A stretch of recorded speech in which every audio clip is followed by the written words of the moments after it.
तीसरा दिन है आज। तीसरा दिन है, क्या मांग है और कब तक चलेगा? देखिए, आज अनिश्चितकालीन हड़ताल है, ये 3 दिनों से चल रहा है।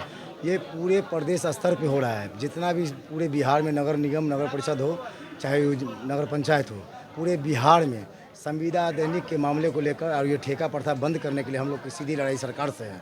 स्थानीय लेवल पर भी बात हो रही है, वो स्थानीय लेवल पर क्या करते हैं नहीं करते हुए वो स्थानीय माननीय पार्षद जाने या बोर्ड स्टैंडिंग जाने। अच्छा, दरभंगा में पूरा बिहार की बात कर रहे हैं, दरभंगा में तो ठेका पट्टी और जो बता रहे हैं संविदा, क्या चाहते हैं आप?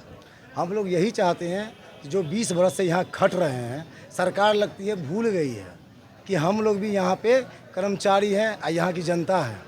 सरकार भूल गई है, सरकार की कान में जू तक नहीं जा रही है कि यहाँ इतने पूरे बिहार में कर्मचारी बैठा हुआ अपनी मांग को लेकर। हमने क्या मांगा? सिर्फ 3 सूत्री मांग मांगा और उस पर भी सरकार नहीं अड़ी है, तो हम लोग अड़ गए हैं। हमारी मांग है सिर्फ जितना संविदा दैनिक पूरे बिहार में लाखों की संख्या में है, आप उसकी नियुक्ति क्यों नहीं कर रहे हैं? कितनी सरकार आई, कितनी सरकार गई, उस पर ध्यान नहीं पड़ रहा है। सरकार को एकदम ध्यान नहीं पड़ रहा है। ठेका पड़ता निजीकरण पर भरोसा करती है। इस पर सरकार को सोचना होगा। 20 वर्ष से जो काम कर रहे हैं संविदा और दैनिक कर्मी, उस पर ध्यान देना होगा। ये बार बार हम लोग सरकार को देखिए ये क्या कर रहे हैं कि जितना भी विभाग है सबको हड़ताल पर भेज रहे हैं। जितना हड़ताल, बिना हड़ताल का बात नहीं होगा क्या? सरकार अपना मन से एक ऑर्डिनेशन पास नहीं कर सकता है।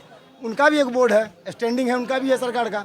वो अपने स्तर से देखे कि भाई कर्मचारियों का क्या हाल है। 10,000 5,000 ये सैलरी है, मतलब पदाधिकारी को मिलेगा लाख लाख 1.5 लाख रुपया। आज जो सुबह सुबह निकलते हैं सफाई करते हैं उसको 10,000 रुपया 5,000 रुपया, उससे मेरा घर चल जाएगा, बीवी बाल बच्चा देख लेंगे, उससे उसका पढ़ाई देख लेंगे। ऐसा नहीं होता है। सरकार को झुकना होगा इस पर। अगर इस बार सरकार नहीं झुकती है तो इस बार कर्मचारी भी नहीं झुकेगी। हम लोग आउटसोर्सिंग के खिलाफ है। आउटसोर्सिंग प्रथा बंद कर दे। सीधी सरकार आउटसोर्सिंग बंद करे। जो ठेका प्रथा में ठेकेदार को पैसा मिलता है वो पैसा सीधे कर्मचारी के खाता में भेज दे, ना कि ठेकेदार के खाते में जाए। क्योंकि ठेकेदार अगर 1,000 रुपया विभाग से लेता है तो उसमें से 400 रुपया यहाँ के मजदूरों को मिलता है। अच्छा, सरकार को सोच के की होगी, क्या लगा इसमें, क्या सरकार का मिलीभगत है, क्या गलत देख रहे हैं? देखिए, गलत हम लोग यही देख रहे हैं, हम क्या पूरी जनता देख रही है कि जितना भी विभाग है सबको निजीकरण में सरकार डाली है, उस पर विश्वास कर रही है। ये गलत है, इसको रोकना होगा। आप सीधे आप कर्मचारी से संपर्क कीजिए। वही कर्मचारी, ठेकेदार क्या कर रहा है? वो अपना आदमी ना दे के हम ही लोग से काम करवा रहा है। हम ही लोग से काम करवा रहा है, पेमेंट हमको काट के देता है, जबकि मेरा पूरा पेमेंट आ रहा है। आप लोग का राशि कहीं और चल जा रहा है। ये पूरे ठेकेदार के जेब में जा रहा है और सरकार कहीं ना कहीं इससे ग्रसित है और लिप्त है भ्रष्टाचार में। दरभंगा का हालत देख रहे हैं, पूरा जो कचरा लगा हुआ है, इसको कैसे क्या करना चाहते हैं? देखिए, शहर में अगर कचरा लगा हुआ तो हम लोगों के कारण नहीं लगा हुआ है। हम लोग अपनी मांग पर अड़े हुए हैं। ये सरकार के वादे खिलाफी के कारण ये कचरा लगा हुआ है। सरकार अगर चाहेगी तो आज के आज हम लोग हड़ताल तोड़ देंगे, मगर मेरी मांग को पूरा कर दे। जितना भी दैनिक संविदा है उसको अस्थायी कर दे। हम लोग चुपचाप प्रणाम करके अपने अपने काम पर लौट जाएंगे।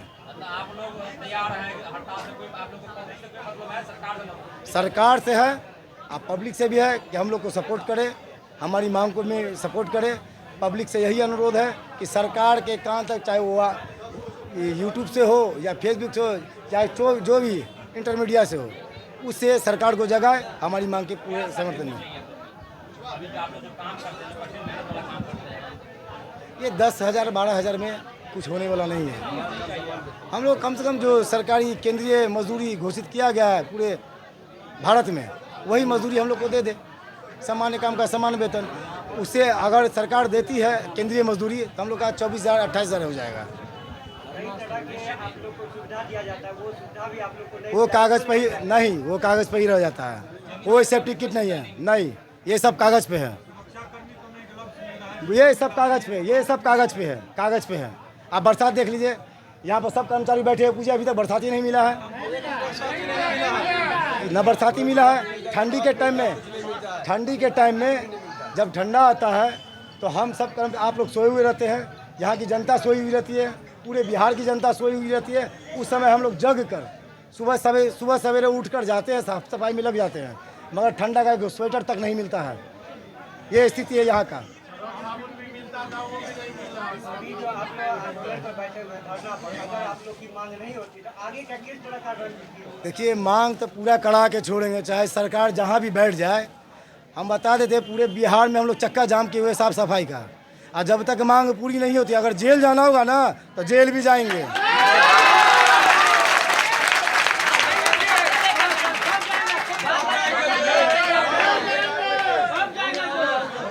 आप लोग का ये कहना है कि अगर आप सरकार नहीं मानती तो आप लोग जेल जाने के लिए तैयार है, लेकिन आप लोग आज से 10 बरस पहले हमारे बुजुर्ग भी गए थे जेल भरो आंदोलन में, वही रूप हम फिर दिखा देंगे, जेल भरो आंदोलन कर देंगे इस बार।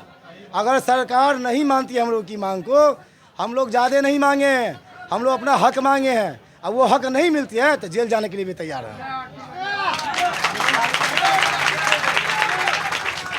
आज जो है आप लोग के बाद पार्षद जो यहाँ के हैं वो लोग भी आप लोग के समर्थन में उतरे हैं, किस तरह के उनका सहयोग करेंगे, किस तरह की देखिए वो लोग, उन लोगों का काम था, स्टैंडिंग है, बोर्ड है, उनको आश्वासन देना था, वो दे के गए हैं। बाकी अपना लोकल स्तर पर वो जो करना चाहे वो अपना करे, हमारे चाहे वो खिलाफ में जाए या समर्थन में जाए। मगर अभी तक तो देखे हैं कि कुछ पार्षद महोदय यहाँ आए, हम लोग का समर्थन किए हैं। नगर आयुक्त और मेयर का समर्थन मिला या नहीं? अभी तक तो नहीं मिला है, अभी तक तो नहीं आए कोई। नगर आयुक्त से इस मामले में बात करना चाहिए। बात कर आवेदन हम लोग यहाँ दे चुके हैं, आज से 10 दिन पहले भी दिए थे। प्रदेश से भी यहाँ भेजा गया है, जिलाधिकारी को भी भेजा गया है, माननीय प्रमंडलीय आयुक्त को भी भेजा गया है। यहाँ जितना पत्र हम लोग को देना था, चाहे लोकल लेवल पे हो या प्रदेश लेवल पे, सबके पास पत्र है, अभी तक कोई जवाब नहीं आया है। नहीं, अभी तक कोई नहीं, कुछ नहीं, कुछ नहीं। 3 दिन से हम लोग बैठे हुए हैं अपनी मांग को लेकर, अभी कुछ नहीं। मुन्ना राम, संयुक्त संघर्ष मोर्चा के संरक्षक।